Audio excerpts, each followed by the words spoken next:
Alright, to start this video up, I'm gonna wake the coral up for you guys. So normally my radions actually go left to right, front to back, at about 15 minutes per light. They're offset by about 15 minutes, so at 0.5 that first light is gonna kick on and start lighting that one particular one, and then so forth, the second, and then the third, and the fourth, and then they start ramping up in intensity all together. So in the beginning of this video, I actually sped it up because this is about 3 hours and about a minute. So I sped it up to get to that overall intensity of 2%. 2% is the highest I will let the moonlight set before the actual corals start. And to kick off this video, so a lot has happened with my reef since the last video. I've gotten coral who died. I've actually lost a few corals to alkalinity spike, which was due to just my own incompetence, so to speak. But I mean, hey, mistakes happen, and that's what the hobby is there for. I mean, you learn from your mistakes and you put more safety guidelines in for your mistakes. Though I'm not going to divulge into every last one of my mistakes, just know, at some point of time, I do make the same mistakes or whatnot. And in this particular video, I'm going to just go slow with my recording so I can show you guys all the coral and all the fish. You notice in my Euphilia garden just sitting right there. At the very top, I have these green mushrooms, which are awesome, and they're growing exponentially. That finger, I think it's a finger leather. I think it's a scenario. It's a scenario leather at the top. He's neon green. He grows excellent. I got him from a buddy Eric of mine, and he is just at the top flourishing. This big elephant ear mushroom is now 2 elephant ear mushrooms. Throughout the course of the past week, he's actually split and made a sibling. If you look at my actual aquascape, there's been a couple of coral that have been moved around, mainly because it actually benefits the coral for being moved around, i.e. this clam. This clam has been through tank crashes.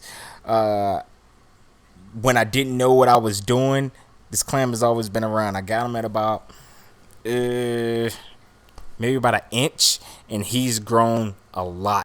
This Dragon Soul Favia, I moved it so he can actually get more light because he was actually under this Hollywood Stunner. Half of him was under it, so you couldn't really see how big he was, and this guy is massive. If you take a look at my SPS column, not too much with the SPS, but they are definitely growing and showing excellent polyp extension. I noticed that the SPS that I have on the ground have more coloration than the ones that I have on top, which is kind of weird because I would think that the ones that are on the ground would be getting more of a brownish tint because of lack of light. But hey, I mean, it works for these guys. I'm not gonna fix something that's not broken. I got a new blue staghorn, which is in the picture right now above these zoanthids. A lot of new SPS colonies. I couldn't even name all 20 of them. But yeah, I wanted to fill out this column a little bit more with stonies with a lot of polyp extension. Because that's the thing, when I look for a stony, I can't buy SPS that doesn't exhibit polyp extension, because I'm going to try to get the polyp extension out of the coral, because that signifies that coral is at the healthiest point. He wants more. He has his polyps out. He's aching for more. Another thing that I did do is I moved pump configuration in order to benefit the LPS and the SPS. So SPS, they like high flow, very high flow. LPS, not so much. You give them moderate flow, they're happy. I had to find that happy median between the two, so I took these RWs and I put them on constant mode. Therefore, one pump goes and then the other pump goes, and it's like a gyro motion, which is stop. It goes like a gyro slash pulse, and these guys are actually doing fairly well. There was 3 new fish that I added, 2 of which you may or may not see. Uh, it's 2 6-line wrasses and a powder blue tang. So about a powder blue tang. Powder blue tangs are my freaking kryptonite. I've killed every last powder blue or powder brown that I've ever had. I don't know what it is about the powder genius of tanks, but I guess they don't. So far, so good. This guy's been in my tank for almost 2 weeks, and he's still fat, healthy. He's eating. He's quite big, so he's not, getting bullied or bullying somebody. So, I'm happy. More close-ups of all these SPS colonies. That if you take a look at the big colony in the center, that guy came in white, like white. Now he's like a blue with deep blue tips. I mean, he's excellent. The coral that's at the very, very top that you're looking at right now is green with blue tips. I mean, I can't make this stuff up. The guy's excellent. And there is my powder blue. If you look, he's just swimming away. He doesn't want to be in the camera like the unicorn tang and the flamingo tangs. Freaking camera hogs, man.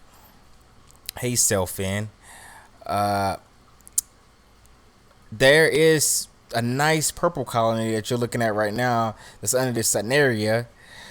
So I got this guy in, and he was like a pale purple. So he's an Aussie purple acropore, and I want him to be more of a deep purple. So I moved him down to the bottom. Therefore, he can get more of that color in, and so far it's working out perfect. But I did notice that he's purple with red polyps. I can't make this up. He has red polyps. When his pee is out, they're red.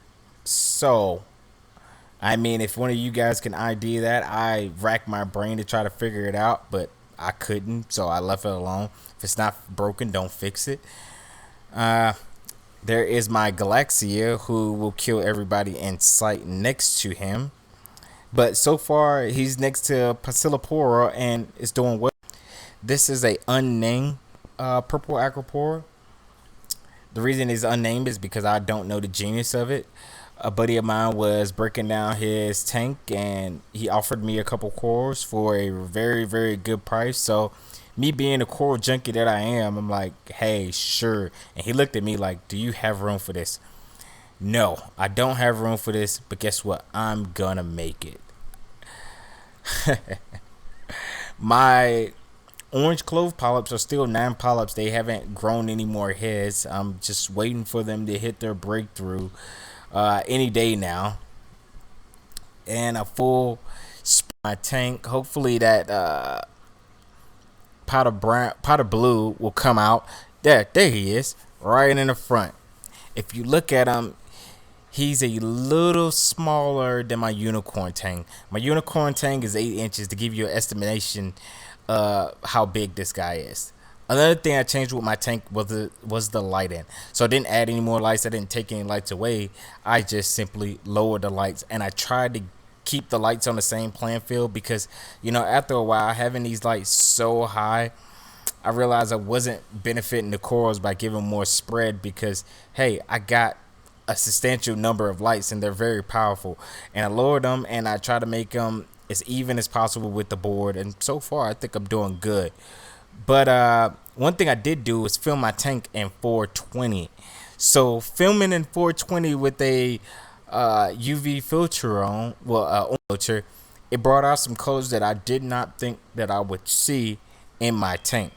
So if you look at this tank now, it looks completely different. Everything is just popping with colors, super neons, and the deep reds and the crazy blues, and it was unreal looking at my tank at this video when I was getting ready to post it up. I'm like, wow, that's like one of those worldwide coral videos when they film with the the lumen strip. But I mean, it's cool. I don't think I'll be filming every single time like this, but it was nice to, play around with some new gadgets on my hero camera and give the viewers a different perspective on, what I see. I try not to make these videos super boring because I don't want to just sit here, hey, there's corals, this corals, that. You don't really get anything out of it. I try to give you guys a in-depth thing, in-depth perception of perspective. Sorry, I messed words up. Perspective on how I do my tank, and sometimes even I do things wrong, and that's why I do it, because maybe if I'm doing something wrong, maybe you guys can be like, hey, D, you're doing this wrong, you should do it like this is made easier. But enough yapping. As always, like, subscribe, and happy reefing. I mean, you guys